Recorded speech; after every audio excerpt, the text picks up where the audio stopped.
So you have to write a paper. And along with that comes in-text citations and a works cited page. You have to give credit to the sources that you use. So in this video, I'm going to show you how to use in-text citations in MLA style. Whenever you do research and you use it in your paper, if it's something that hasn't come right out of your own head, then that's something that you need to cite. Whenever you use the words or even the ideas of others, you must cite where you got those words or ideas. You have to give credit where credit is due. Think about how you'd feel if you made a presentation and you saw it appear online and someone else was using it in their video. You'd feel pretty bad, huh? Not only that, it is also illegal and it is called plagiarism. But how can you plagiarize unintentionally? Well, maybe you say you forgot to put the source in or you didn't know how. You want to make sure that you learn how, because plagiarism is very serious. You can fail a paper, you can fail an entire class, or even get kicked out of college. So let's learn how to do that right now. To avoid plagiarism, you need to cite your sources both in text or right in the body of your paper when you use the information, and in a works cited page at the end. So we're just going to focus right now on the in-text citations. In-text citations perform a number of functions. First, they are used whenever you get information from a source other than your own mind. So if you're doing research and you come across some information that you want to use or something you just learned, then you want to make sure that you cite it.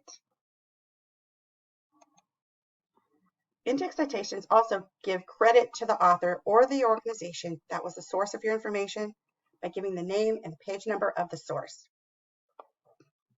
So giving credit where credit's due. And they also point the reader to the works cited page for more detailed information about the source. So the word that you put in parentheses in the in-text citation is going to point your reader to the back of the paper, which is the place where your works cited page is going to be, and they will be able to look up more information in case they want to know more, or if they kind of doubt the information, they can go look it up for themselves. Okay, so let's take a look at some tips. Number one, put the last name of the author and the page number in parentheses after the quote, but before the period. So here's an example. In To Kill a Mockingbird, Atticus Finch teaches his children about courage. I wanted you to see what real courage is. Instead of getting the idea that courage is a man with a gun in his hand, it's when you know you're licked before you begin, but you begin anyway, and you see it through no matter what. You rarely win, but sometimes you do.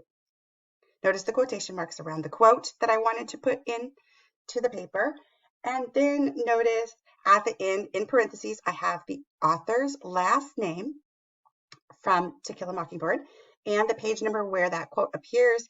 And then after everything, I have a period. Okay, let's look at another tip. Number two. If you include the author's name before the quote, then put the page number in parentheses after the quote, but before the period. So let's take a look at this example. John Steinbeck offers wise words to his readers in his book, Travels with Charlie, when he asks, what good is the warmth of summer without the cold of winter to give it sweetness? I want you to notice a couple of things about this. So I've already put the author in my introduction to that quote. So then I don't need to put it there in parentheses at the end. All I need is the page number. And notice the period after everything. Let's go to tip number three. If you paraphrase an author's quote, idea, or research, you'll not use quotation marks, but still must give credit with an in-text citation. So even if you put it in your own words, it's still the author's ideas. So let's take a look at this example. You'll notice that I use John Steinbeck a lot because he's my favorite author. According to the Monterey County Weekly, just a day before Steinbeck was to receive a Pulitzer Prize, haters from the New York Times ran an article claiming he didn't deserve it. So I did paraphrase this and put it in my own words, except for the word haters, you'll notice is in quotation marks, because haters is such a unique word that I wanted to show that that was the source's way of putting it, not mine. So I quoted haters, but the rest of it's paraphrased in my own words. And so I still wanted to give credit to where I got the information. So I put the last name of the author of the information, and I did not have a page number. So I didn't put anything there.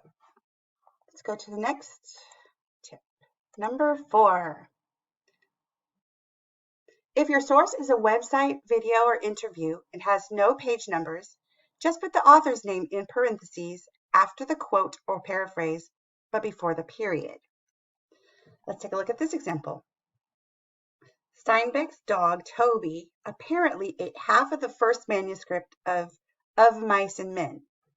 Steinbeck said about the event, "Minor tragedy stalked. My setter, pup, left alone one night, made confetti of about half of my manuscript book."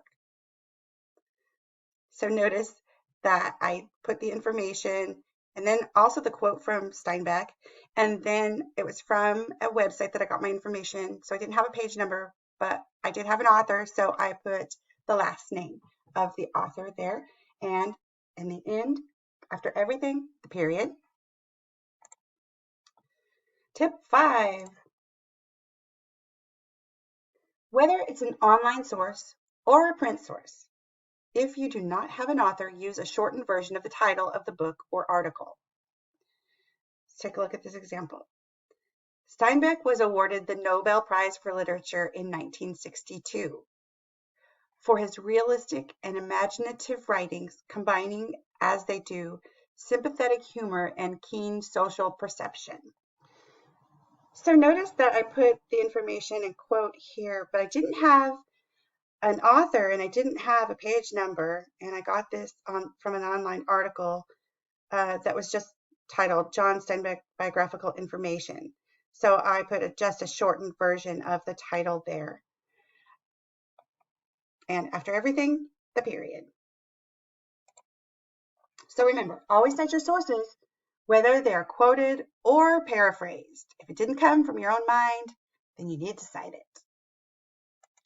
So finally here on this last page, this is just 5 takeaways, and it's kind of a review of what we just talked about. You might want to snap a picture with your phone and keep it handy. But I hope that you learned how to use in-text citations. Happy writing!